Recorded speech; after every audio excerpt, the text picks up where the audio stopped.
Yeah, so I was walking through town and he pulled up at the side of the car. I was with Ruby and the baby.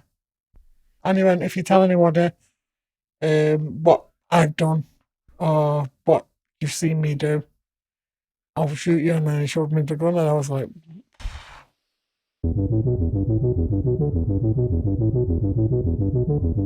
Of all your mates in the area, what would you say the percentage were of the young girls who were being targeted by these men? majority. Majority. Okay. Yeah. Wow. You named about 30 or 40 men in the video interviews as having you many times. It's very easy to target one child. It's very difficult to target a gang of men who were doing that repeatedly to dozens, if not hundreds of children. Amber's sister's younger was one of the children who was going along, and she became pregnant when she was just 13. And social services and the police turned up when she had the termination, and without her knowledge or consent or your mum's, the fetus was seized, but it was put in the police property system. So hang on a minute. The police and the social services were aware a 13-year-old girl was pregnant. They went and collected the fetus and they just stuck it in property. They didn't think to go and... Nope. No? And when I said, I am not going to remain silent. If you don't do something, I am going to. This is the second time I have seen neglect like this, and I'm not walking away. And he said, you're a police officer. What you know is secret. Be very careful. The implication clearly being that I would go to prison. The reason I spoke out was because this is when the authorities need to step in and stop it happening. It is not the fault of Amber. It's the men who should be targeted, and the authorities need to step up and act. And I mean, targeting such young children, that is a big part of the problem. And because of the age, that, you know, children are out of the depth. If the men were targeting 19, 20-year-old girls or women, it's different because they would spot the danger. Yeah. But you don't when you're 12. I know for a fact if you don't talk about it, it will never change.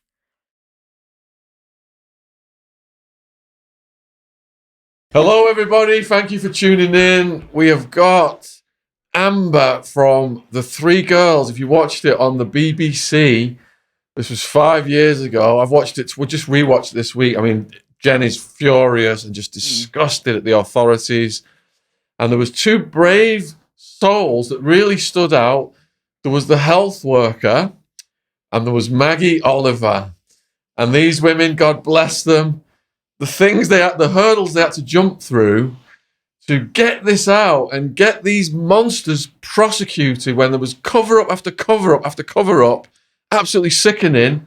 We've had multiple people on the channel talking about how it goes to the point where the votes are coming in from these communities and they're getting traded for votes, protection for these monsters. Anyway, huge thank you to Amber for coming on. Huge thank you for Maggie for coming back.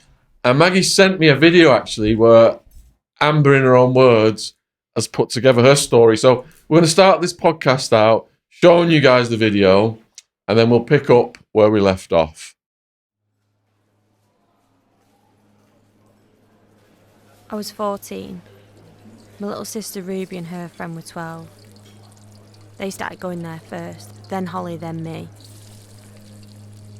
We were in year 10 at school, started hanging about together, going down the kebab shop, and they'd give us free drink, vodka and that.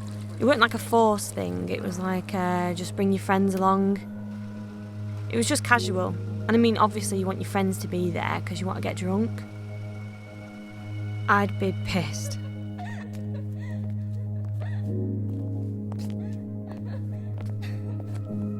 They'd take me into these houses to chill, through gates and doors, and lock them behind me. They'd have sex with me. I'd never kiss them. The breath would stink of curry. They made me feel sick. I'd be hammered. Straight vodka. thought I might never get out. We was 15 by this time, me and Holly, and she lost the plot one night. She was drunk. We was all there. Holly got this big box of onions and just rolled them down the street. This is what started the fight off. Being a right bitch with the mayonnaise, she was like squirting mayonnaise at them. Holly got arrested that night and they left me there. It was 2 days after the police turned up. They just said, "Oh, we need to speak to you." They didn't tell me what for, and they took me to the police station. Never been near a police station, police car, anything. My mum turned up and they wouldn't let her in, and they left me in a cell. I thought, Holly's blamed me. I was scared. Then they took me to an interview. I can't remember what they actually said, but it was along the lines of "Madam." I had no idea what they were accusing me of. It was a solicitor that told me. I'm sure he said prostitute.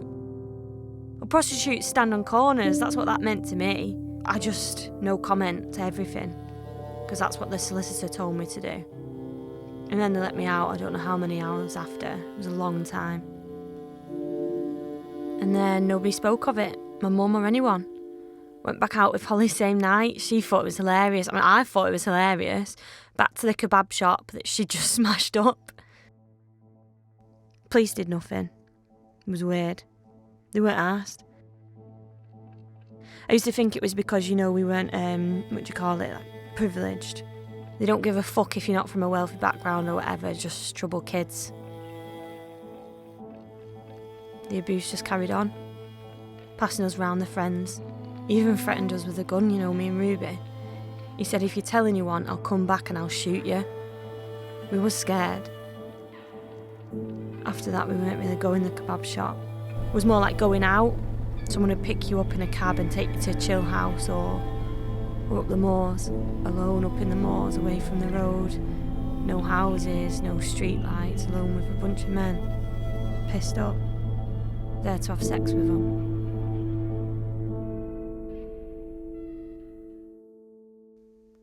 It carried on, and about 6 months after I met my partner, fell pregnant. They put me in a homeless families hostel. It was horrible. It was dirty and scary. They wouldn't even let my partner in. When he'd come, he'd have to sit outside. I was alone with the baby the whole time. And then Maggie came. Didn't like her. Didn't like any police. But I don't know, I just thought, if I don't do something, then the men are just going to keep coming back. I got to know Maggie, and in the end, I agreed to be interviewed. I took her around places where it happened. Hours and hours reliving all the abuse. I gave them names, dates, number plates. And after a couple of interviews, you're like, actually, it was wrong and I didn't do nothing. A couple more interviews and I'd feel like, oh, I'm getting angry now, and it felt good. And then a couple more, like a whole variety of emotions. So hard, so difficult, but I did it so that it didn't happen to anyone else. I picked out 10 of my abusers in one day in the ID parade. It was horrible. I walked out, felt sick. I was so upset, but I came back and carried on because I needed to stop the abuse for other children. Then nothing. Maggie disappeared and it all stopped. She'd been ordered not to speak to us. But we didn't know, just said she was sick. I had told them of the men that had abused me. These men had threatened me and not one of them charged, never. Why? Still see some of them now in taxis working. One brought a takeaway to my door. My daughter opened the door and he was like, "Oh, hi," to my little daughter. Now I don't want to open the door. Ruby went to court. The case lasted 10 weeks. I was waiting for the knock at the door to say it's your time for court now as a victim, but nothing. They never even got charged and I was never told nothing. None of them got done for abusing me. The social worker said, "Don't go to court, you'll be too upset."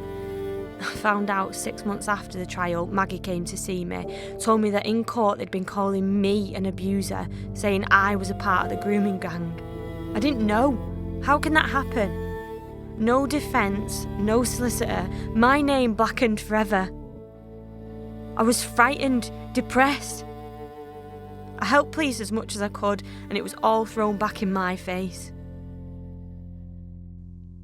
I went in hospital to have my second baby. They said I couldn't bring her home. Social worker had a security tag put on her.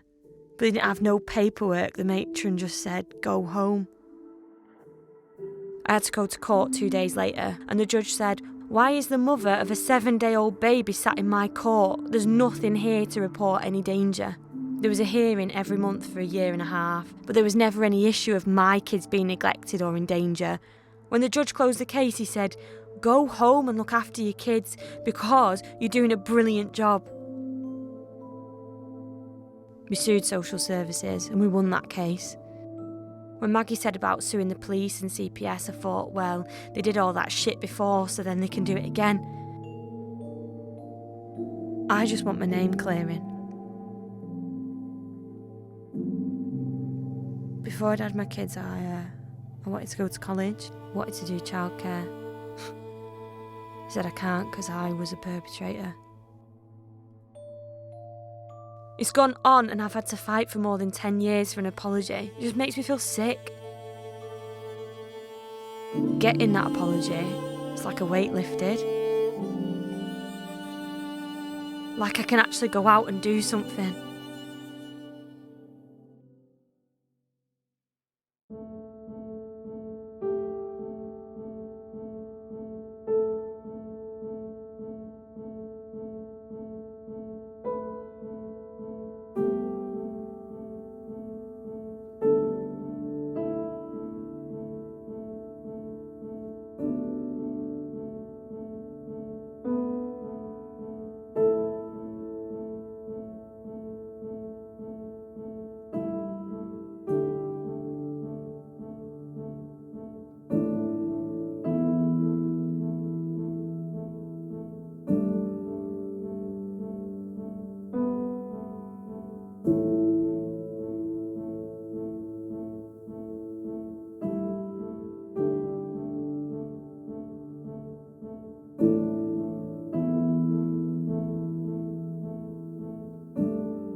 All right, so as you can see then, it is an extremely hard-hitting story.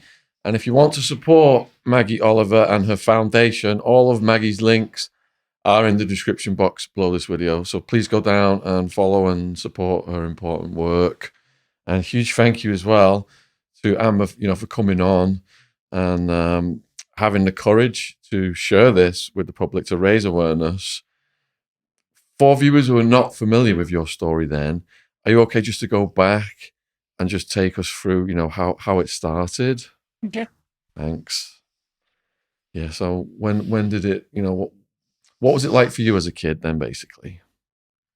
As a kid, Yeah. it was all right. As a kid. More when I got to like 12, 13, that started going out.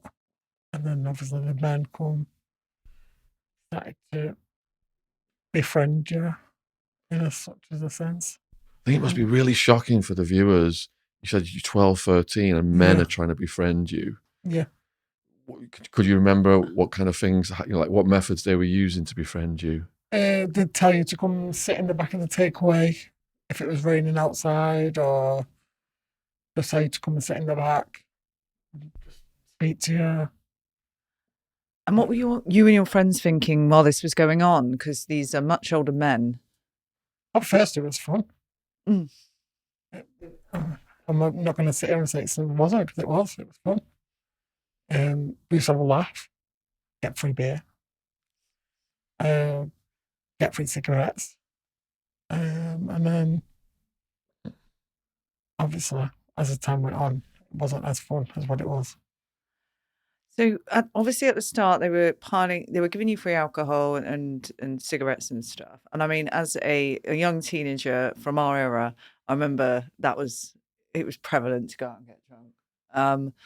And they're having fun, they're bringing it to you. And how long did it go on for before it turned sour? Can you remember? It was a period of about 2 years altogether, Yeah. wasn't it? 2, 3 years. Yeah, it was about 2 to 3 years. 2 to 3 years. It's just mind-boggling, isn't it? The amount of time they invest. Yeah, that's Yeah. And then it's like, this huge conspiracy. It's like an apparatus, isn't it? Yeah. You're getting fed into it as just a young child into this apparatus. Yeah. And they spend all this time trying to gain your confidence and trust and Yeah. And I mean, targeting such young children, that is a big part of the problem for me. And another thing is as well is when you're a teenager and you've got a group of people and it is raining outside, you want somewhere dry to go and sit. And you want somewhere warm where somebody's going to give you free beer, free fags, free food, whatever.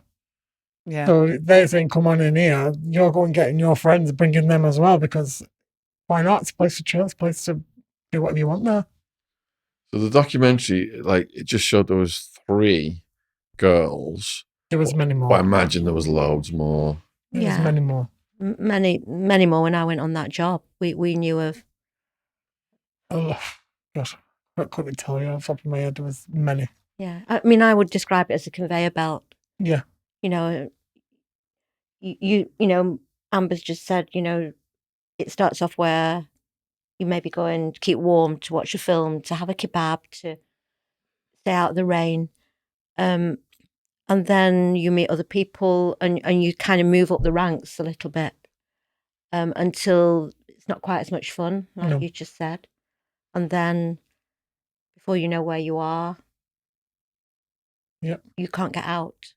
And because of the age that, you know, children are out of the depth. If the men were targeting 19, 20-year-old girls or women, it's different because they would spot the danger. Yeah. But you don't when you're 12. No. And, you know, the reason I spoke out was because this is when the authorities need to step in and stop it happening. It is not the fault of Amber. It's the men who should be targeted, and the authorities need to step up and act. And I mean, they weren't. I mean, maybe explain to Sean some of the things. Did the authorities know what was going on? Yeah. I say, oh yeah. Did one of them pretend to be your boyfriend?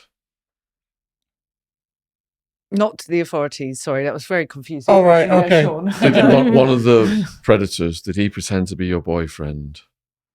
Because they were portraying, they were like... Yeah, I think, if I can remember back, yeah.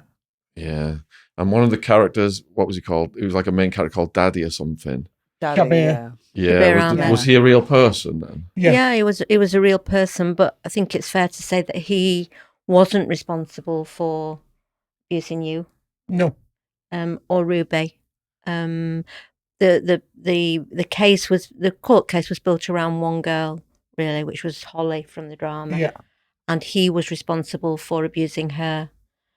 So he became the main focus of that trial. But there were many other men who were abusing other children. He was portrayed as the ringleader, wasn't he? Yeah. And he was obviously guilty of what he did. But there were other... Yeah, there's a lot more that didn't A lot more men. prosecuted. That's the way the criminal justice system works, as you know. You know, they build a case, but there's many things that are portrayed in a certain way because it fits the case. But he was an abuser. He abused many children, didn't he? Yeah. I think in the end, one of his family members come forward as well, didn't they? Yeah. So after that 2 years then, when it started to turn dark, did you feel trapped? Or what was... It's hard to say because, like, you're too drunk to even realise until the next morning. And then that next morning, they're on the phone, so you're like, oh, okay, go back out. Do you get what? It's hard to explain. I think the other thing to say is that life at home, you know, life was difficult. Yeah. And you probably don't want to go into all the reasons. Yeah. But, you know, the abusers are very skilled at identifying vulnerable children. And you were vulnerable because of what was going on in your life. Yeah. And this becomes an escape from what is going on in the background, which is what makes you vulnerable. Yeah. But They're I mean, going for the people that have got the parents looking after them, or parents taking them in the takeaway. They're not looking for them. They're looking for the corners of the young girls, saying, "Come on, I've got a place for you to sit." Hope you're enjoying the podcast. It's worth my sponsor. Before I locked Jen down with baby Ziggy, her ideal man was a rugby player with thick, dark hair. And before he trapped me with Stockholm Syndrome, that was my dream. But look what I've ended up with, guys. Lucky me. As a young man, I went from having a George Michael quiff to looking like Moby overnight. So I understand the depression you go through. If only they'd had manual hair service back then, which is revolutionizing hair loss treatment by combining science, tech, and medical expertise to deliver personalized, cutting-edge treatment plans. Manual has treatment options to target all stages of hair loss. 92% of men who use manuals hair plans saw improvement in their hair loss. You can receive your first treatment as little as 2 days, and most men see results in as little as 3 to 6 months. Just answer a few questions about your hair loss and medical history, and one of Manual's UK licensed experts will help you customize a plan to maximize your success and monitor your progress. More than 200,000 men trust Manual's hair loss treatment plans. Go right now to manual.co/Shaun, SHAUN, to get started. When you do, you'll get 50% off your first order. That's 50% off your first order when you go get started at manual.co/Shaun, spelled SHAUN, manual.co/Shaun for 50% off. Thank you for supporting our sponsor. The link is in the description box on YouTube. Back to the podcast.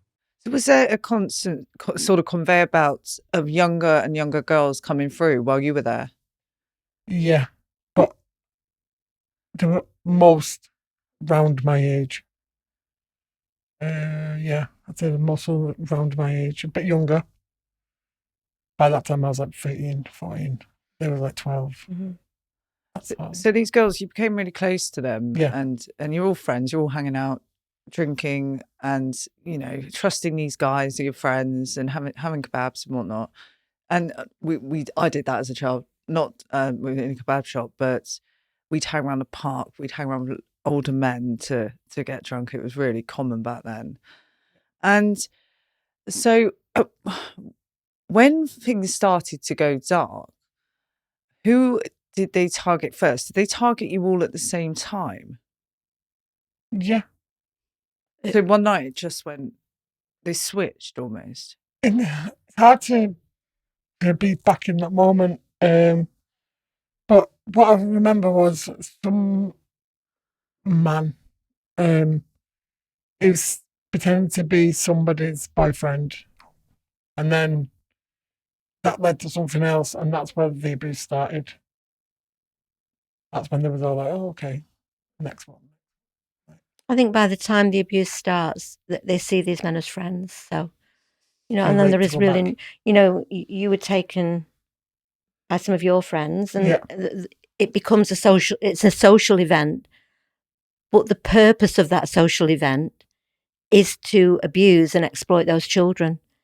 By the time they realise it's too late, and then alcohol becomes a way of dumbing down or numbing the reality of what's going on. But I mean, I think the drama Three Girls did a really good job of explaining how that operates. I think the short film that we've done has never been told.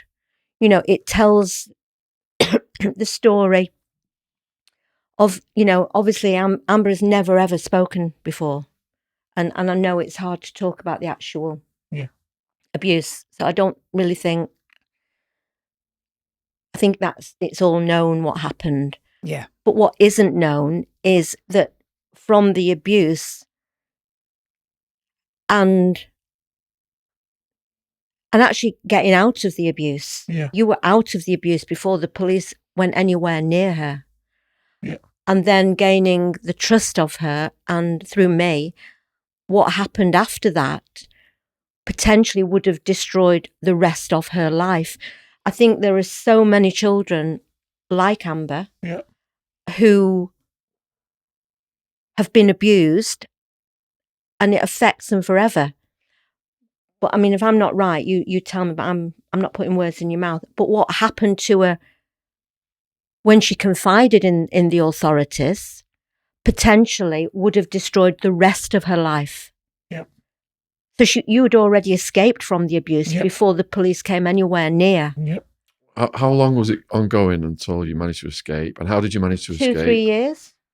I'd say 3.5. How did you manage to escape? My partner.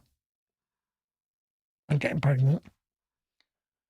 So he just said, you can't go out with these people No, anymore. it wasn't like that. It was more like I got pregnant and it just kind of like drifted away then because the men don't want you, like, they don't want to know you then. Like, And actually, what I would say from all the work I've done, yeah, the vast majority of victims move away when they have their own babies.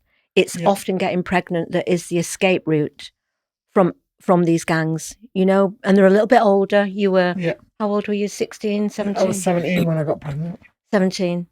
So the short film there shows when you were arrested Yeah, and interviewed, you were then just about 16, weren't you? yeah, And actually, that's a really important point because there's a girl in the foundation now that we've been supporting and I'm trying to bring it into other cases. This isn't an isolated no, demonization of a child. You know, we're supporting a girl in the foundation now who could be Amber. And at 15, and actually on Friday, I was speaking to another lady who's supporting a 15-year-old. When they're 15, they're seen as a child and as a victim. Yep. You get to your 16th birthday and suddenly you're not. you're Although right. in the law, you are still a child to the age of 18. But there's a mind shift in the authorities that 2 or 3 days can make. So if Amber if that incident where the kebab shop had been smashed up, you'd been 15, Yeah, she wouldn't have been arrested. But because she was just 16, suddenly, you know, yes, and she then can be. Holly wasn't 16 until after me. She was a few weeks later. So that dynamic meant that suddenly from being a child who's been raped from the age of 12, 13, and nobody's done anything, a child then becomes suddenly an abuser. And for me and for you, Yeah, that is what we wanted to highlight with this program, because it's the same child that has been failed, that the authorities have failed to protect. And then suddenly they want to forget all about that. And it's very easy to target one child. It's very difficult to target a gang of men who were doing that repeatedly to dozens, if not hundreds of children. And that's where we need the change. Is that fair to say? That's fair to say that. But what changed in your mind for you to think this needed to be reported? Have you sobered up from that, and then you can see it more clearly, and you've come a little bit older? No, it wasn't like that. It was when Maggie come back. Yeah, Actually, and I sat there and realised actually You wanted to make a difference. that was actually all wrong what they was doing. I mean, I wasn't the one in the wrong. They was. So could you give us then your description of how Maggie came into your life? As the cafe. Can you remember the first conversation? Yeah, I think I told you to piss off, didn't I? don't like police, get away. Yeah, she was talking to my mum in Asda Cafe, and my mum shouted me over after I'd done my shopping, and Maggie was sat there. And you had baby then, I had the baby, yeah. And then my mum was like, "Oh, this is Maggie, she's a police officer, she needs to speak to you." I was like, "Oh, piss off." I went home. Let's see her. And then, obviously, no, it's like my mum. So. What actually changed your mind after that first meeting? How long did it take for you? Do you know, it was just like one of the things, like, you can either trust someone or you can just carry on living like you are. And then I was like, Mum was like, just trust her, she's fine. I was like, this is the last person I'm trusting. Like, if this doesn't work out now, that's it. Yeah. And then obviously. Because you've been consecutively Yeah. screwed by the system Yeah. time and time again. And So then I was like, I'm not going to trust anybody else. But then obviously Mags I did. And what had happened with the system prior to meeting Maggie then? What had you gone through? I did interviews and everything, and then not one of my interviews was used apart from the ones that was used against me. So it's like they took all my interviews, twisted them, and put them in the doc. not actually in the witness stand. I mean, I think what I should say is that Amber was no longer in being abused. She had a baby. You'd got your partner. Yeah. She actually was living in a homeless families unit, which is kind of shown in the film. And it was a lonely place. It was Yeah. it was a dump, wasn't it? Yeah. Real dump. And you weren't allowed anybody in there after Nope. 4 o'clock in the afternoon. So it was a lonely life. And if you went out, you had to check out. You have to be back by 6 o'clock. They'd come up to your flat to make if your baby's crying too much. Like, Yeah. it was awful. So your life was hard, but you weren't being abused. You'd got a baby, and then obviously Greater Manchester Police found a fetus in the property system, which actually was your sister. Yeah. It was Ruby, and then they opened up a case, and as part of that case, I was brought in to go and ask Amber and other children, please trust me. But I was asked to get their story.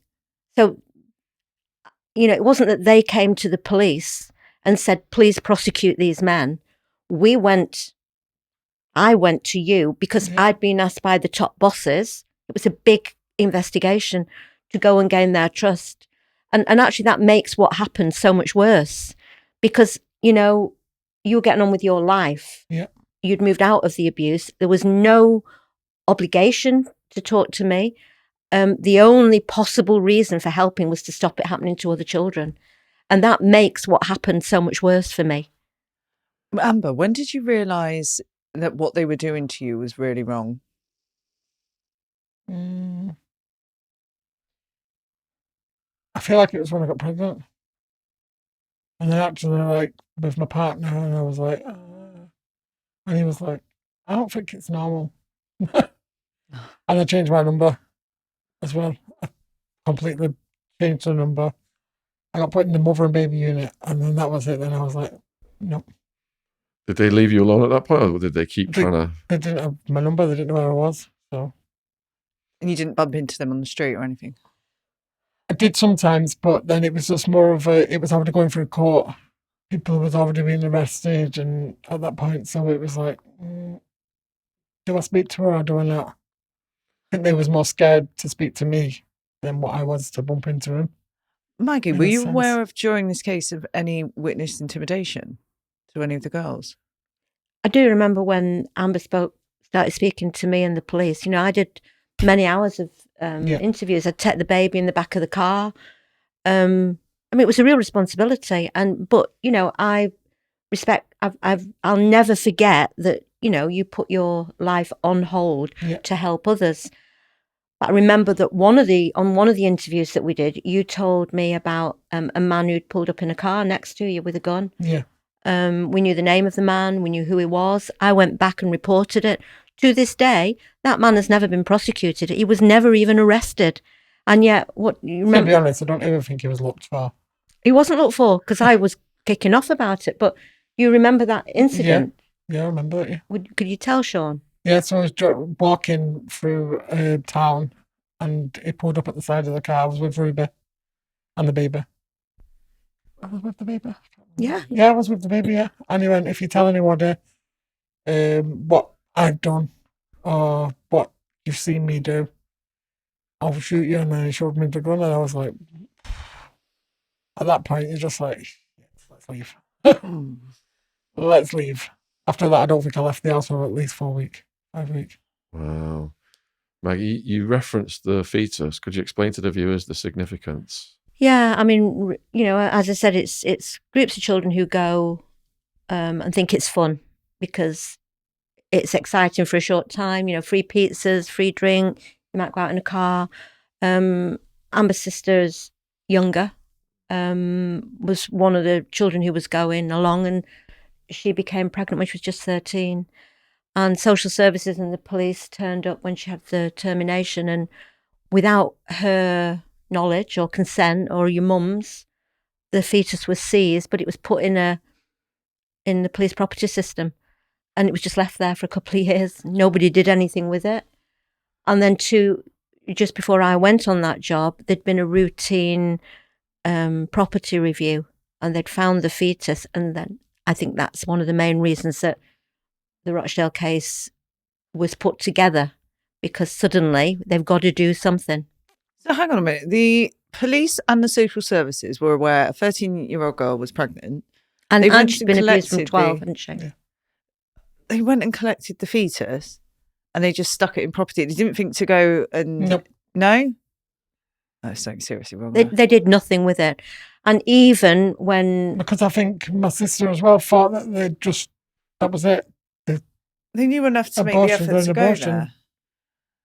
That's Yeah. Say again. shocking. They knew enough to make the effort to go and collect that Yeah. fetus. Yeah. Without Ruby's knowledge as well. But even when, one of my tasks as a detective was to get Ruby's consent and your mum's consent Yeah. to use that fetus to get DNA to prove who had got her pregnant. And to their credit, they did. It was a really difficult time, wasn't it? Yeah. Very difficult. And it was heartbreaking to hear that there was a fetus that had been preserved in a freezer for 2 years. That is potentially a... Were you present when Ruby found out? No, I don't think I was. I think I was at my property then, because by that point I Yeah. had my own property. How did you feel when you found out? Sick. Especially when you've already got a baby yourself as well. Was it your mum who told you, or was it the No, police? it's Ruby. That was Ruby herself. Yeah, the police never contacted me. Yeah. But the thing is, even then, even though they'd done nothing with it for 2 years, even then, putting them through... And asking her, does he want it back to bury? Yeah. Putting them through that, telling them that the fetus is there. Can we use DNA? And they gave permission. So we took DNA. They proved who had got her pregnant. And Ruby thought she was in a relationship with him. Yeah. And he was 40 odd years old, married man of... 4? Has he got 4? I thought it was 3. Could be 4. Had been having sex with her from the age of 12. Yeah. Even with all that, when it came to charging that man, they never charged him with rape. No. They charged him with conspiracy to commit sexual activity with a child, and he was out of prison in just over 3 years. Oh my God. Yeah, and I don't think he got deported either. Oh no, none of them got deported. They're still This whole all... situation makes me feel angry. Yeah. And Ruby didn't know he was released from prison. Nobody, you didn't know. Ruby didn't know that he'd been released, and she bumped into him in the Asda. Yeah, in the Asda I was with Ruby when she bumped into him. Were you Asda, there? Yeah. Because she ran out and rang Yeah, me. she did, yeah. She ran out, and I obviously had the kids with me, so it's a bit more difficult to leave for Mm. the shop when you've got shopping and the kids. So something that the dramatisation didn't show, because we've interviewed, we've seen cases of a man gets busted for doing a heinous crime against a child of that nature, and his family disowns him. But it doesn't seem like that was the case with these gentlemen. It seems like their family. No, the families welcomed him back. Yeah, and actually, in relation to him, because after the trial, the judge said that they were going to be deported on release. Yeah. That's true. Isn't I it? know Abdul Rauf still picks his kids up now in Rochdale from school. So they haven't even been sent out the area. No, Abdul Rauf still picks his kids up outside a high school in Rochdale every day. And he goes back to looks after his children every day inside his property. why do you think the families in this case are just accepting them for doing What these else can they do? crimes? I mean, if they were to go and assault these men, they'd be the ones that would end up in prison. Yeah. But with Adil Khan, who got Ruby pregnant, they all fought extradition. And I remember he argued that under human rights legislation, he was entitled to a family life and his own son needed a role model. Yeah, that's what he said, yeah. You remember that? What a fantastic role model. Yeah. Oh. So and the authorities do nothing. We're how many years on now from the trial? It was 2012. Yeah. He was So and they're still living and walking in Working. Rochdale and working. I mean, in the video you mentioned an incident when you ordered a takeaway, didn't you? Yeah, I was at a friend's house. I had a takeaway, and one of my children opened the door, and he was like, "Oh, here you go, it's your food." I was like, You recognised the voice. straight away, immediately. Oh my God. But luckily, the person whose house I was at was a victim as well. So she was like, the fuck, to be fair. And I was like, shit. And in the end, I just shut the door and locked the door, and I was like, that was it. And I think, as the drama, the drama and the story that was told about Rochdale ended where Amber had been demonised by the court. But the foundation, commissioned this, didn't we? We did it to try and tell the story of what happened after that. That, having been written off as an older madam, portrayed in court as this horrendous human being, we fought tooth and nail for 10 years. We went to solicitors. We approached the Centre for Women's Justice, and you got acknowledgement from social services that they had failed, because you were on the child protection register when all this was happening. There was a child at risk, and they failed to act. So that was the first thing, that social services had let her down. Then we took on the police, and that was a real challenge because time limits had run out. But finally, after 10 years, Greater Manchester Police, we went in to see the Chief Constable. It was an apology. Yeah, and he apologised.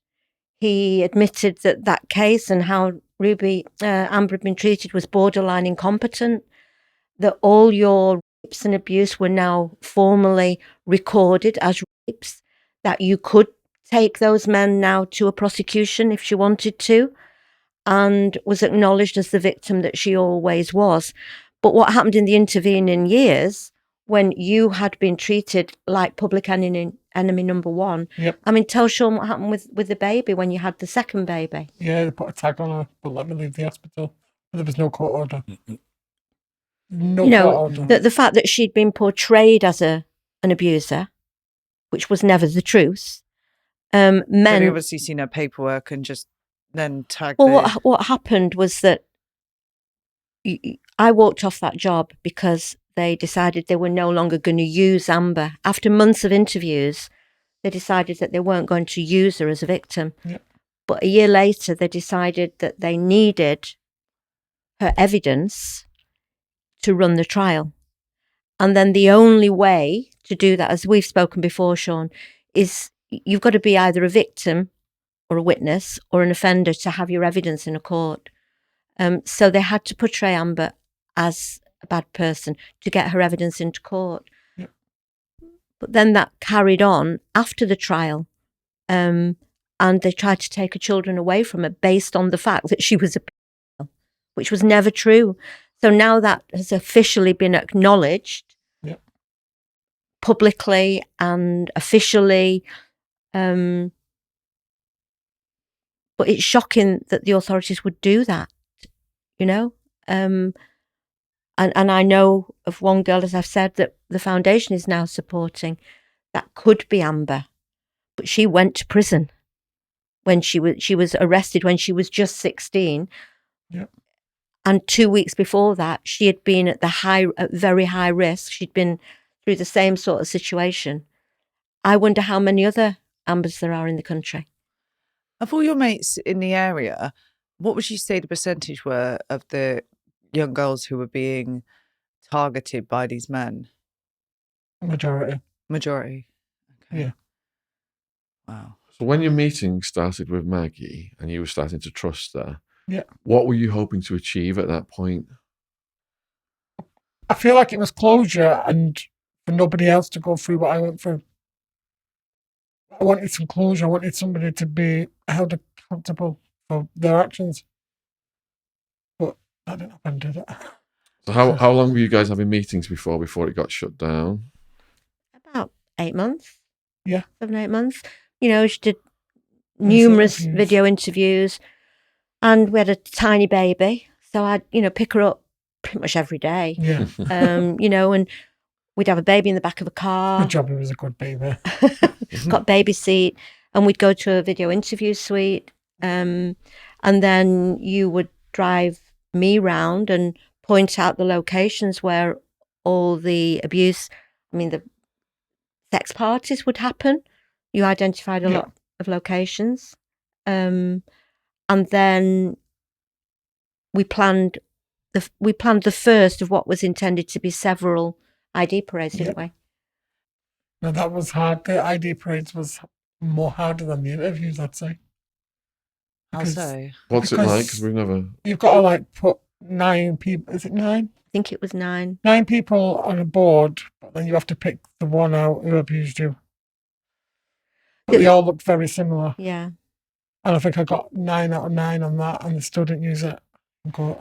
What you do, there were potentially, I think it was the first 9 or 10 of, you named about 30 or 40 men in the video interviews as having raped you many times.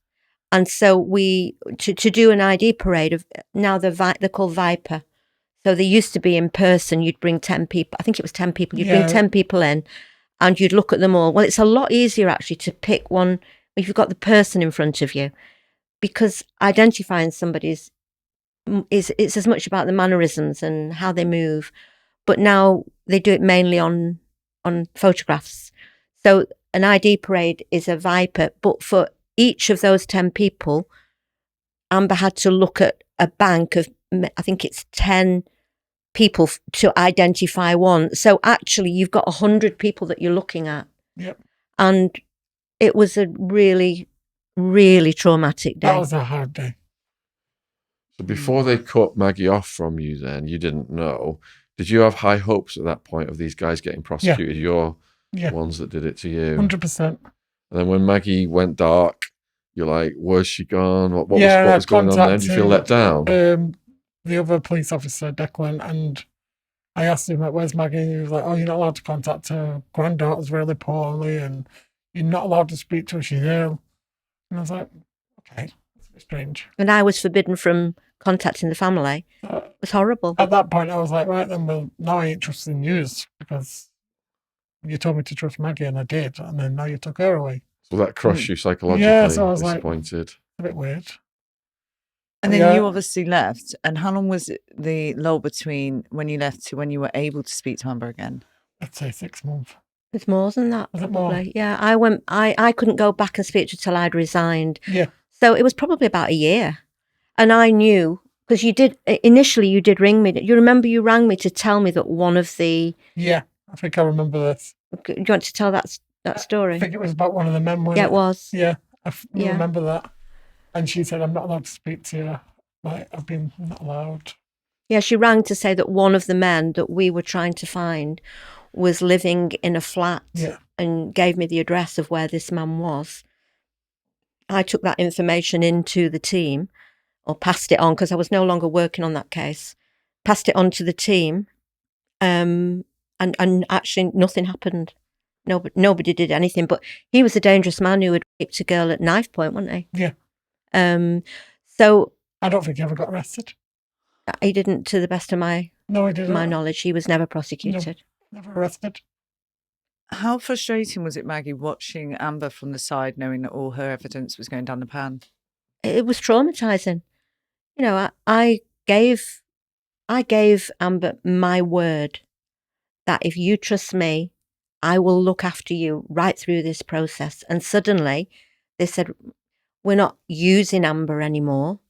Oh, don't worry, we're going to use Ruby. Well, no, no, I'm not using anybody. And I felt guilty. I felt ashamed.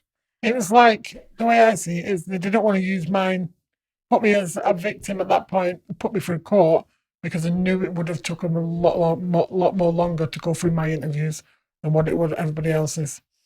Because I could have prosecuted so many more people. And they didn't want that. They wanted to prosecute the ones that they'd arrested and they wanted the easy job, easy way out. Yeah, probably true. How long had you been at that job for, Maggie, and how hard was the decision to resign? It was horrendous. Well, it was probably the worst decision of my life. You know, I've lost my husband and I've lost Macy, my little granddaughter. I had no choice in those things. I did have a choice in this, but I knew that I couldn't look myself in the face knowing that you thought bad of me and I'd let you down. And So I really had no choice at the end of the day. But I did try to raise it throughout. I went to everybody in the police. I went to the chief constable. Before I went back to see Amber, I wanted somebody to do something. But when I realised that nobody wanted to hear, I went to the chief constable, head of serious crime, head of public protection. I went to the Home Office. What kind of things were they saying back to you? They were just saying, well, if lessons, this is a great job. Even the chief constable, the head of serious crime, I've got it all in writing. This is a great job. It's being run fantastically. I've got no concerns. And when I said, I am not going to remain silent. If you don't do something, I am going to. This is the second time I have seen neglect like this, and I'm not walking away. And he said, you're a police officer. You can't share, what you know is secret. Be very careful. The implication clearly being that I would go to prison. But ultimately... Do a protest. Hey? Do a protest. Free Maggie. No, ultimately my conscience is my conscience. And there's not many people like you. You're an absolute angel. I was saying to Sean in the car on the way here. There isn't. Most people just go along with stubborn. The narrative. But the thing is, when you get to know somebody like Amber, I felt she was like, still, you're like my daughter. I still say that now. You're my second mum. Yeah, I mean, I do feel a responsibility. And, my daughter, if that had been her and a police officer had given my daughter their word, you honour it. And, if you can't trust a police officer, who can you trust? Who can you trust? And so what I was seeing, I had seen this happen on 2 big jobs. On the first job, we had 100 men that were allowed to escape any kind of prosecution. Manchester, wasn't it? Yeah. 3 dozen children that we knew were being abused. Before I went anywhere near Amber, I was given cast iron guarantees that there would not be a repeat of what I'd seen on Augusta. And here I am, seeing it again with a child. Well, you were just 18 when I met you, but with a kid who had been through the most horrendous experience. And now the police were turning a blind eye. Don't get wound up. Calm down, Maggie. We're going to use Ruby, but we're not going to use Amber. Well, no, we don't choose which victims we support. And Amber was always a victim. And yet they decided to portray her as an abuser. And it's that personal, now it's the big picture for me. Amber's telling your story, but it's only through Amber's story and the bravery to allow that to be shared, despite the pain that she's had to watch a drama that's portrayed her as an abuser. You've allowed that to educate the country, and I have got the greatest respect. Change has come in raised awareness. We still need more change, but even for you, it's changed. Speaking out has changed your life, hasn't it? Yeah. Together, we've fought a system that would rather have silenced Amber and silenced me. So we've kind of banded together to raise awareness. And why are the police so afraid to upset the apple cart? Why? I mean, I've answered it many times. What's your thoughts? Say that again, sorry. Why are the police so afraid to upset the apple cart? Why won't they, they won't stand for the injustice going on. They're all just, burying it. Because it's too hard of a job. They don't want to bring it out to the light. They don't want to do all the paperwork. They don't want to do the court cases. They don't want to do that. It's easy just to push it under the table and just say, oh, fine. It's not a priority. Yeah, it's not a priority. Actually, the official findings of the Manchester case in the report says they dropped that case without a single prosecution for rape or anything because they wouldn't put the resources in. That's the official finding. I mean, on Rochdale, they did prosecute a tiny number and they built a case around one of the children. But there were dozens of other children whose cases were never taken forward. some of them now have been picked up. Yeah, and still now none of them have been prosecuted for me or even my nothing, and it still makes me angry that. So the day you resigned, Maggie, was it a case of you had to go and hand a letter in or an email? What? Just ran away. I ran away to India. No, I submitted my resignation on a paper, on a document, and it went to HR. And I said I'd resigned, and I put the reasons. I was disgusted, and I can remember getting a phone call from HR asking whether they could put my leaving down as a retirement. I said, absolutely, no way. I am resigning, and I want that on the form. What was the reaction to you resigning? None, really. They weren't shocked. No, because the people, my team were great. My colleagues I had no problem with my colleagues. I'm still friends with some of them. You get good people and bad people. For me, this is about decisions at the top. Oh, 100%. It's the top. It's, the chief constable. When our first, I went public with Amber and Ruby and your mum. You all spoke about how you'd been failed on that. And that's the only time you've ever spoken until today. That programme went out. I told the truth. We shared what had happened. Yep. I think there was shock and outrage in a small way. But the chief constable was given a right of reply. And when he was interviewed, he said that I was a woman who had become too emotionally involved, that I had been bereaved, that I'd lost the plot, that he'd met me on many occasions. So shoot the messenger. He'd never met me, and he still never met me. So we were always fighting an organisation that wouldn't admit the truth. And that extended to me as well as to the children who had been failed. I'm going to go a bit off. I'm probably going a bit carte blanche here, but I've got a belief that the reason they are not bringing justice to these grooming gangs in the UK is for fear of being racially, deemed racist. I think that's a part of it. I mean, for me, the other part is that the children are from sometimes difficult backgrounds. Yep. I think there's a class element to it as well. I always say, if this was the chief constable's daughter or, Keir Starmer's daughter, A different story. it would be a different story. 100%, yeah. If Keir Starmer's 13-year-old daughter was suddenly made pregnant by a 43-year-old man, could you see that abuser, that being charged with conspiracy? Absolutely not. To commit sexual activity with a child, if you had a fetus as well?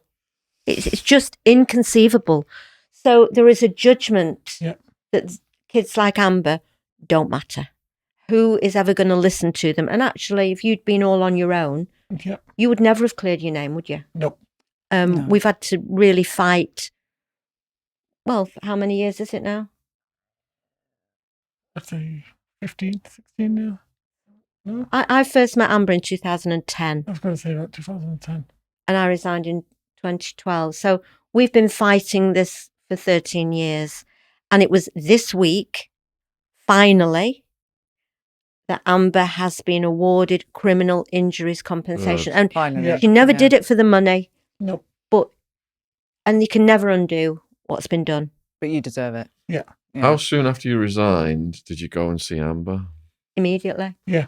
You What felt was that? just drawn to go. Could you just- No. Scary. Could you I describe? think I told her to piss off again, didn't I? Did you? Did you? You're Yes. still I mad? think I slammed the door. in Really? Yeah. Didn't I? And How did you get through that door, Maggie?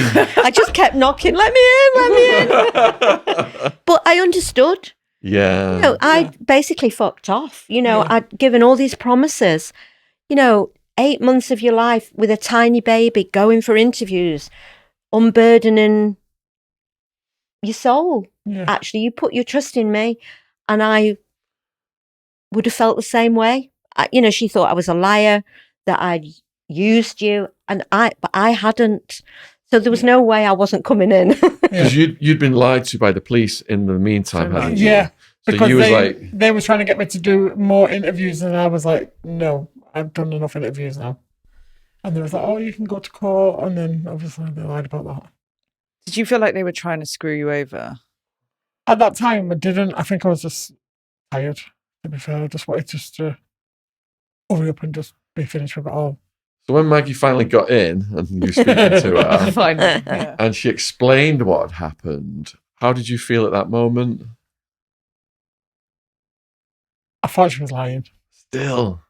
I thought she was lying. I thought, no, you just... Because I already knew about her granddaughter being poorly anyway, because she was talking about it before she went. Yeah. And then after, I think, a couple of days, weren't it? You were just speaking on the phone and then coming over. And I was like, actually...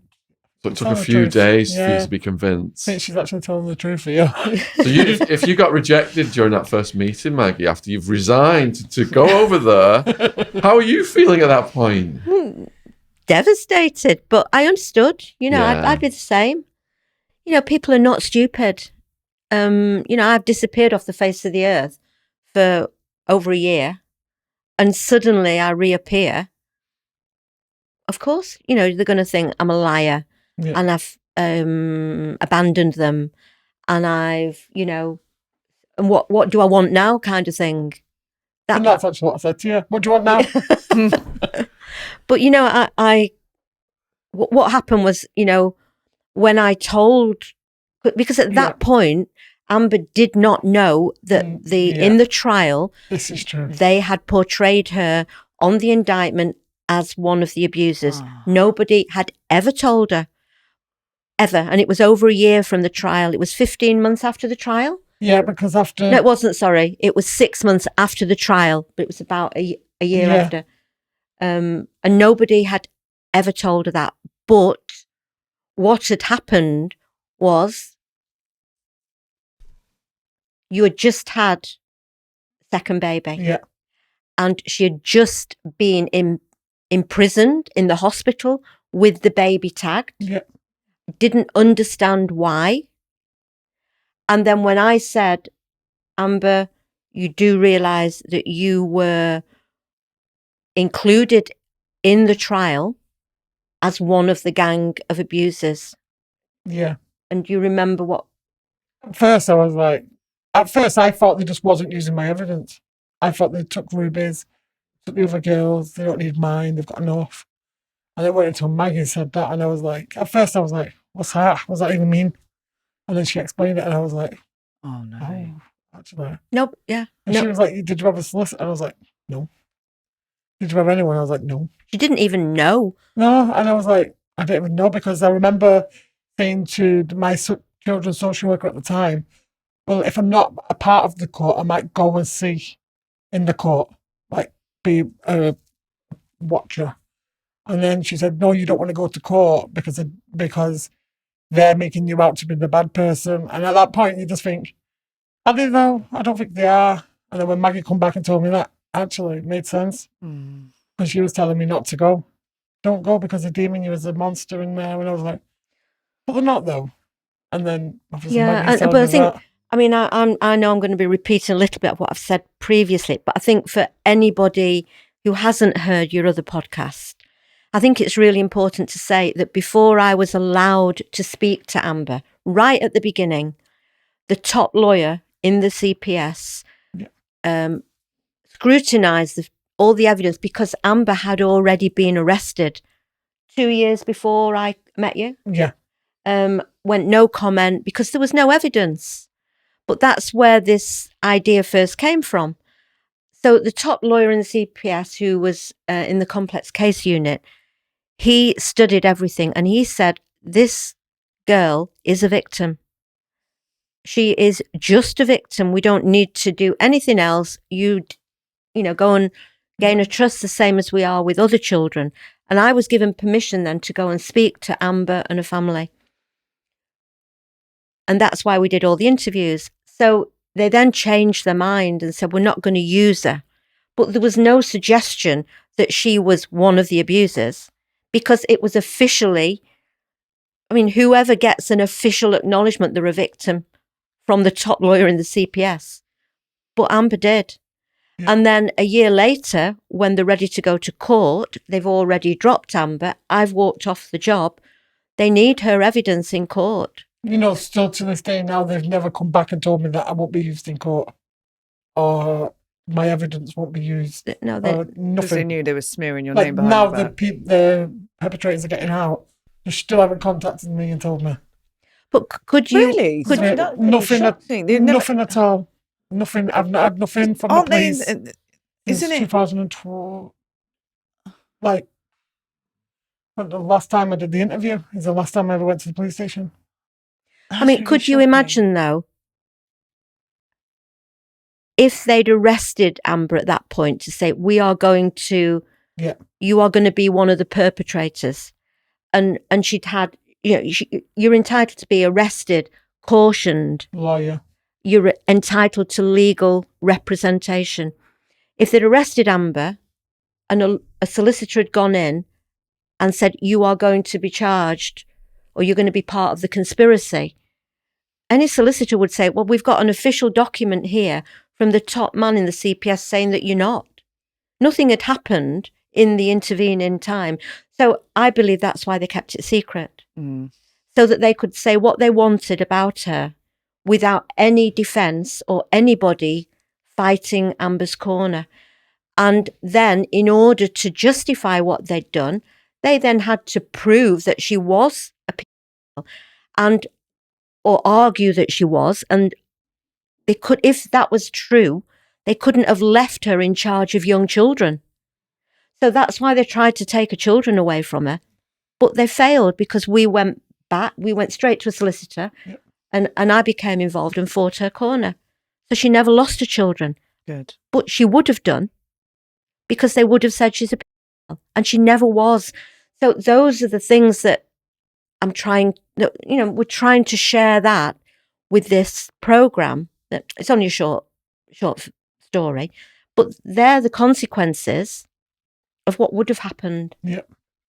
Sorry to go on. No, you're fine. Yeah, go for it. Sorry. So Oh, you're gonna there was a part in the program where you talk to us like a senior officer, I think, and you say, so Amber's been notified of this, what you just described previously. And he said he assured you that she had been notified of being a co-defendant.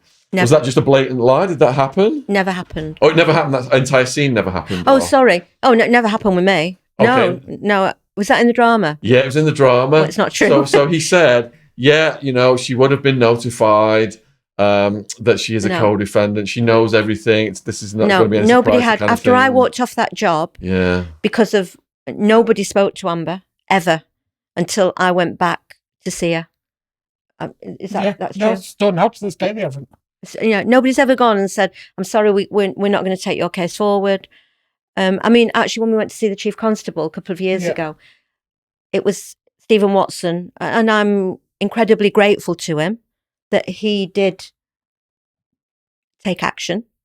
He did apologise, and he did say that if you ever did want to prosecute your abusers, that that option is always open. But I don't think No. Gone past that point now. All right. So what year was it then when you resigned? 2012. 2012. What year did Three Girls come out? I think it was 2017. So 5 years after you resigned. What put that in motion for the BBC to make that? Because as soon as I resigned, and I told the bosses at GMP that I was going to go public, and anybody who wants the full story, it is in my book, the little bits. It's a big story. It's a long story. But when I went back to see Amber, I decided I was going to go public. So we talked about it, didn't we? Yeah. And you agreed to be part of that. Yeah. We did a documentary for File on 4. You spoke, Ruby spoke, I think your mum spoke, and I spoke. And then when that programme went out, it was on everywhere really, File on 4. It was a File on 4, but it was covered on Woman's Hour, on the Today programme. And the team behind the drama, I knew them because I'd worked on a major gang double murder. And at the end of that job, GMP wanted a drama making of that case because it was such a big case. And I'd been the family liaison officer. So I'd got to know that drama team because I'd taken them around all the family, or the two families of the murder victims. And when they heard the documentary, the file on 4, they rang me and said, "Can we come and see you?" And kind of went from there. So I worked on it for 4 years as the program consultant, and it's a great drama, but I've always said they've let the police off scot-free, CPS off the hook, and what they did, which we didn't, I think we were misled. They ended the story and left it that Amber was shown as having been added to the indictment. It never clarified what had happened afterwards. So you said you knew the production team from Yeah. a previous gang thing that you'd Vaguely, done. I knew them. Yeah. So did you trust them then? Is Yeah, that I why? did. And they took advantage of that, would you say? I think it was the BBC. I think it's a great drama, but it left me feeling, in a way, that they'd not had Amber's back. That's how I felt at the end of it. And I mean, I took you and Ruby to see it, didn't I? Yeah. How did you feel watching it? What was your I haven't input? watched it. I've watched it with Maggie once, but I haven't watched it. And I've never again watched since. it since. And did you have input in it? Oh Amber? God, yeah. Yeah. So you helped them, Yeah. and then they effed you over. Is that the way you view it? That's the way I view it. Yeah. What I parts feel of like it? they could have put so much more in there than what they did. Don't get me wrong, it is good. It does get the story out there.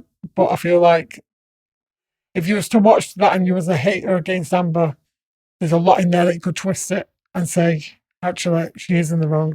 What would you have liked to have seen put into it in addition? I would have liked to see Amber a victim in it. Yeah. And the ending. I think like the ending could have been so much better. What about you, Maggie? What would you have liked to have seen more things included? I would have liked it to show what they did to Amber. I would have liked to have made it very clear that she was added on the indictment without. I would have liked to I would have liked it to be shown that she'd been fully acknowledged as a victim before she was interviewed, and I would have liked to have made it very clear that she was never informed or interviewed or cautioned or made aware of how they were portraying her. And I also would have liked to have shown how they tagged the baby in the hospital, how they tried to take her children away, and actually how that wasn't true. We hadn't got to the point where your name had been cleared. Yeah, no, they stopped it before that. Which but I would have liked to have seen and let people make up their own minds. That, for me, even like the Yorkshire Ripper or Fred West, got better media. He's arrested and he's cautioned and he's given legal representation to defend himself. I mean, there was a drama on that I've seen where there was a murderer who told the investigating officer where the bodies were buried. He wasn't able to be prosecuted for that because he hadn't been cautioned. Now, I accept that Amber was never prosecuted, but they said to me in writing that it was a tactical option to get her evidence into court. But they didn't stop there. They tried to take her children away from her by pretending she was a pedophile. I mean, how much more evil can you get? They would have had not a second thought about destroying your life. And you know what? She would have committed suicide. Yeah. She is a good little mum. Your kids are your life. And if there's one thing I'm proud of, it's that she kept her kids. And actually, now your name is cleared. Yeah. And so the drama is a great drama. It's a drama. It's not a documentary. It did a great job explaining how children are groomed and drawn in and are out of the depth. But for me, it was maybe we're too close to it to see it just as a drama. Yeah. This was a person to me. It didn't show the social workers coming around every night from 7 to 11, knocking on the door, making sure didn't run away with the kids. they didn't show any of that, and I feel like it could have shown more. What positives came from it in terms of public support? It absolutely raised awareness. I mean, I think that the struggles have been because we know the bigger picture. If I'd just seen that as a drama, I think that's what it is. yeah. Maybe other But people. I've got the most incredible respect and love for these girls that have allowed the worst moments of their life to be shown, knowing that there's far more to it than came out. Because Amber's hid behind the curtains for years. Somebody threatened, after the drama went out, somebody threatened to firebomb a house. So did people manage to identify you then? It weren't so much people identifying me. It was because it was a close-knit street that I lived on, and they knew who I was. And then for some weird reason, it got out that I was Amber, and then she put a picture on my house, and then I rang the police, actually, to be fair, and the police said, who helped you through it all? And I went, Maggie Oliver. And he went, right, I'll get somebody to call you back soon. Still waiting. Really? Oh no! Still waiting. That bloody woman. That's me literally panicking down the phone saying somebody's going to petrol bomb my house.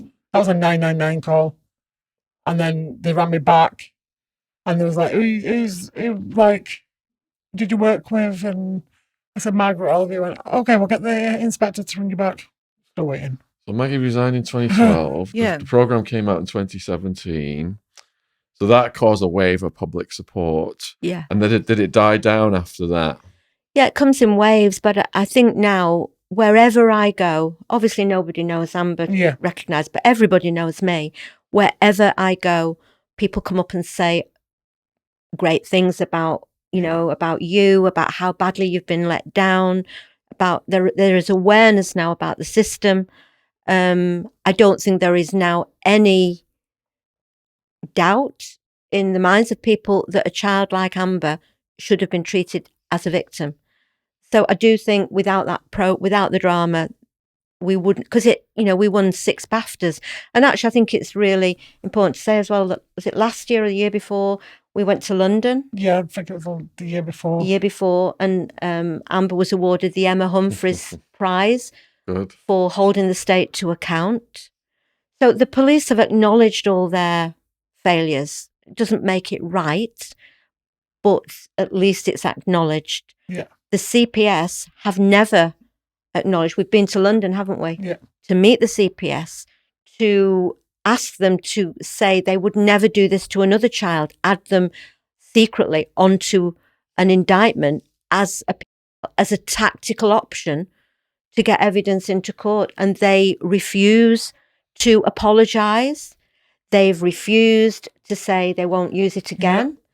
Yeah. So that's still something that we haven't given up on. Why do you think they're trying to cover it up so bad? Because I know they've done wrong. It's a very convenient tool to use when they're not going to go the full distance. I don't know. I don't think anybody will ever know. I think what I've learned over the last 10, 12 years is that these powerful public institutions will go to the ends of the earth to protect their reputation, whatever the consequences. So I'm a woman who became too emotionally involved. I lost the plot. I've been bereaved. I'm telling lies. I never was telling lies. So the Augusta review and the Rochdale review, I'm very grateful for, because officially now, nobody can say I was lying. Not many people get that. For Amber, I am over the moon that there has been an apology, a public acknowledgement that she was always a victim, that you did nothing wrong, that the police were incompetent, that there was corruption actually and cover-ups, and the public are aware of the extent that the authorities will go if it suits them. So change is slow, but this is part of change, raising awareness. And I couldn't have done this on my own. We've been a team, really. We haven't we? couldn't do it without Max. No. So what motivated you to write a book and start your foundation? I wrote the book because the drama didn't go far enough. Yeah. And I was proper pissed off. So I thought, the only way I'm going to get the full story out there and actually do Amber and Ruby justice as to how they've been failed is if I put it in writing. Yeah. And, it's the truth. And I've actually been able to let go of it a little bit because the truth is there. Starting the foundation was because there's a lot more Ambers out there, aren't there? Many more. You see them even today. Yeah. Many more. Can you identify an Amber when you're walking down the road? Yeah. All the time. What do they look like? Young girls. Just Young girls that are just doing their own thing. And there's always a group. And you can follow them and you can see exactly where they're going, what they're doing. But then you can't intervene because then you're the bad person to them girls. And it's hard to sit and watch back sometimes. Because if I go over and intervene or somebody else goes over and intervenes, then you're getting the backlash of that because we're just going out to have fun. Yeah, but it's not going to be fun. It's going to be fun now, yeah. It's not going to be fun in 5 years. But there's only so much you can do. So it seems, as well as it being a lack of priority, some of the guests we've had on have said there's a complicity in the government, that certain councils, they don't want to create tensions and they let these things get covered up. And then just last week, there was supposed to be an investigation in London. Labour Party voted against it. Conservatives and Reform all voted against doing an investigation into the gangs in London that are causing this. So it's like we're in 2025 and the government doesn't want to investigate what's going on to stop it. So they're just enabling it, aren't they? Yeah, it's about priorities.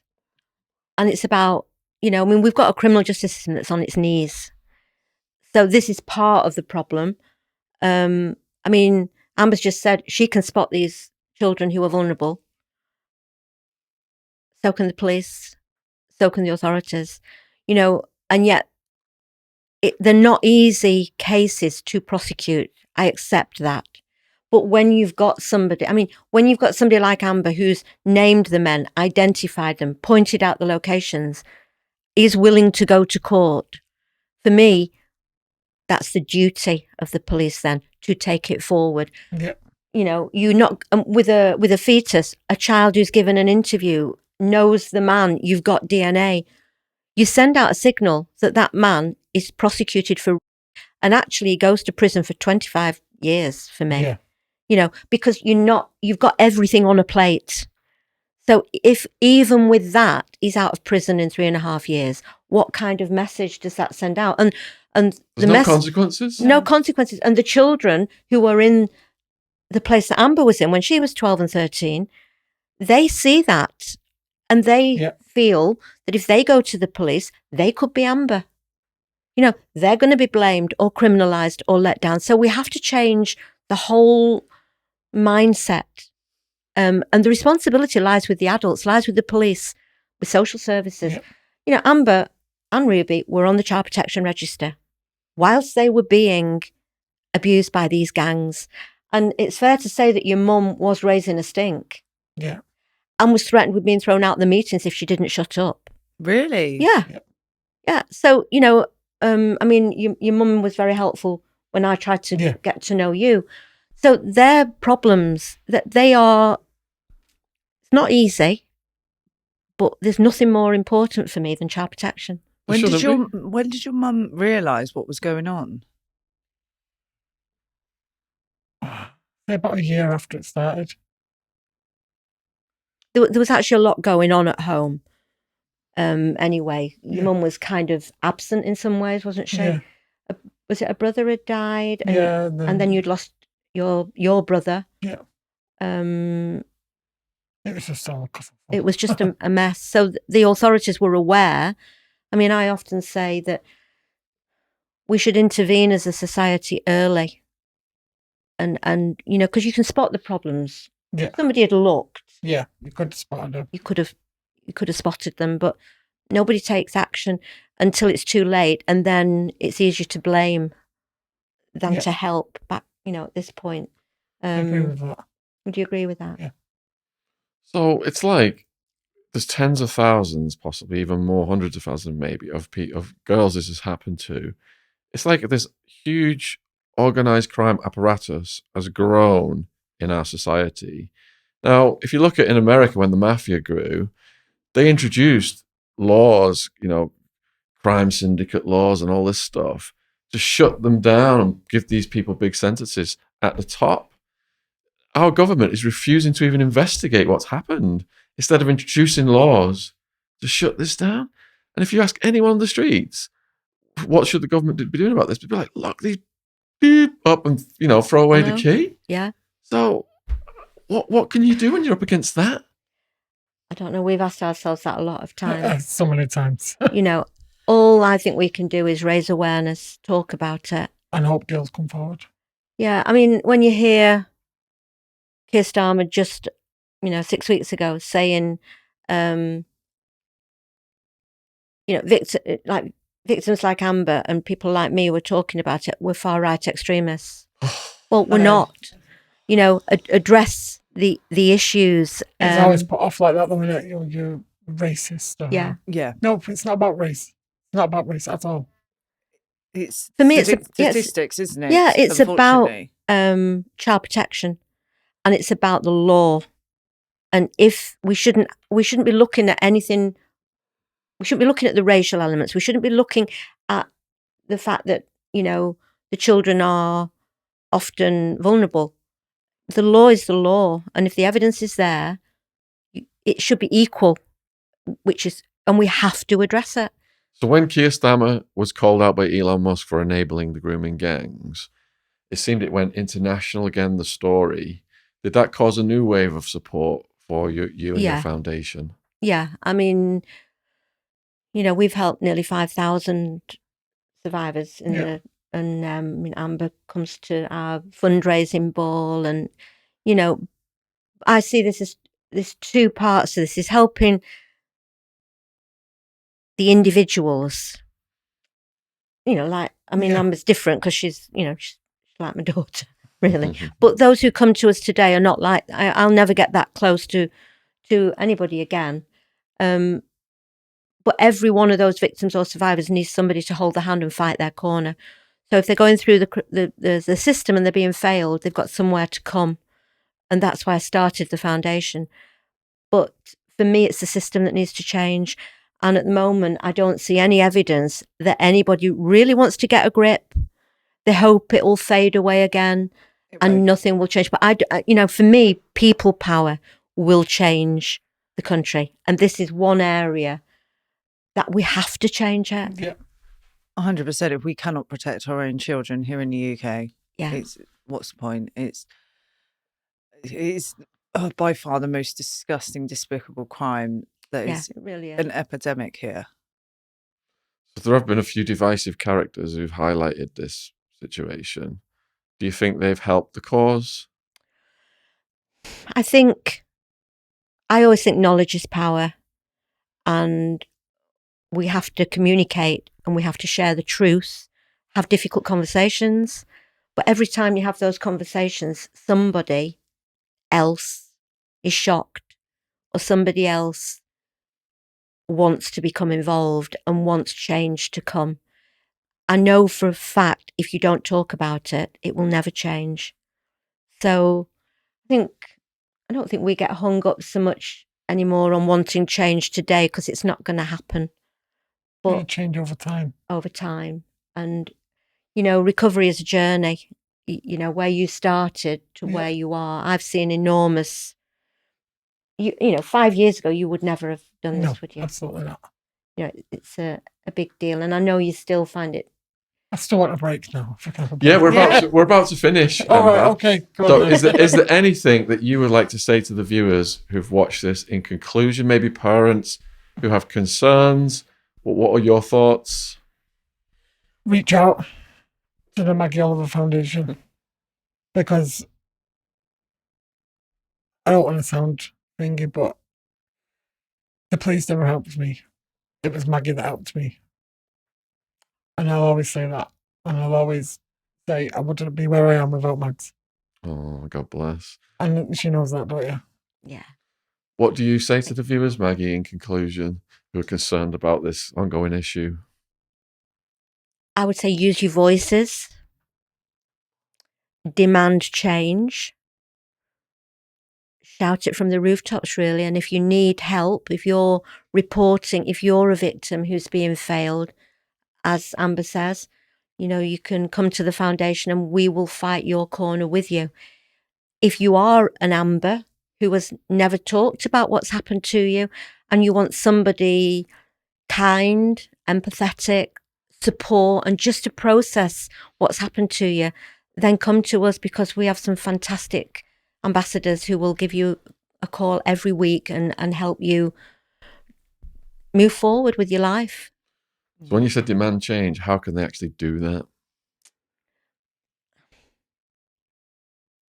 Make sure that your MP knows that you're outraged. Follow my Twitter and accounts, and just speak out, about what you see. I mean, I don't know.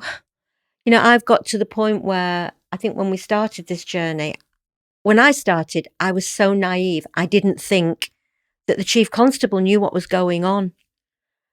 Now I know that they all do. And I know that Keir Starmer knows. I know that the Home Secretary knows.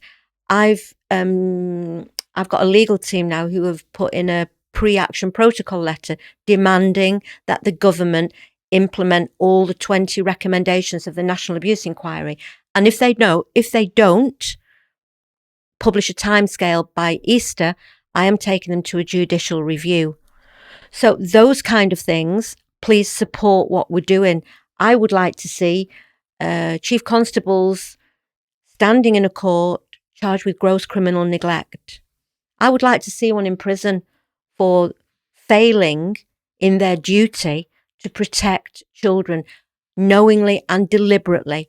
So that, for me, would send out an ultimate warning across the bows that chief constables today must make these decisions and must prioritise child abuse and children like Amber. Yep. And if they don't, they should be in prison, in my opinion.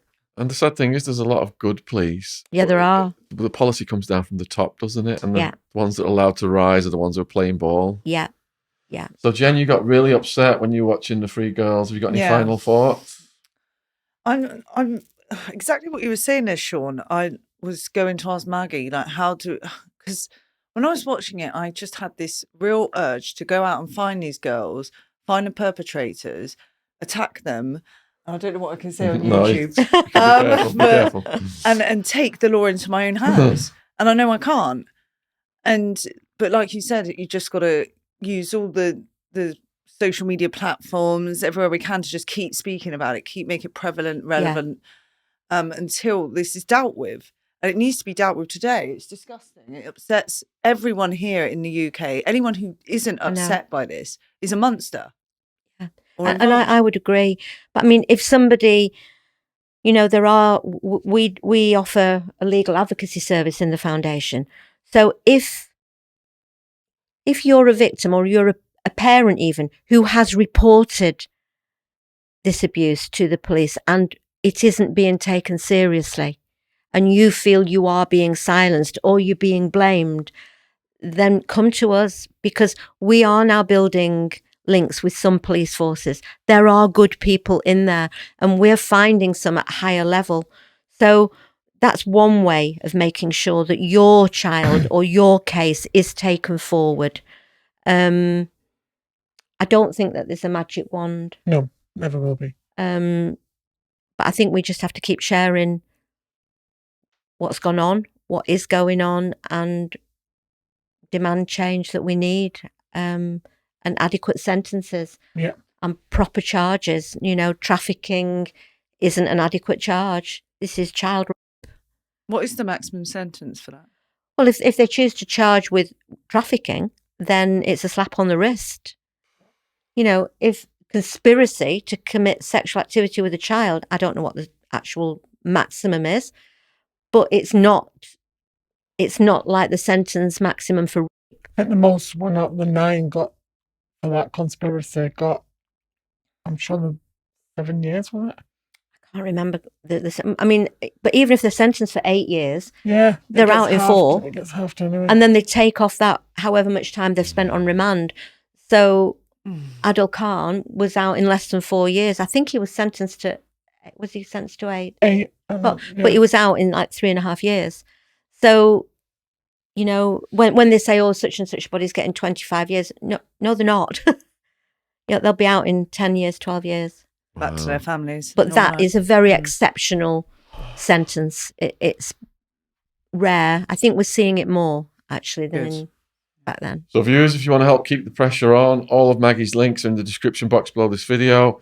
Check out her book. You can contact the foundation, especially if you're a concerned parent. Go on the socials. If you want to watch the original podcast we did with Wildman and Maggie 5-6 years ago now, that link is down there as well. We also recently did a live stream. I'll put that link down there.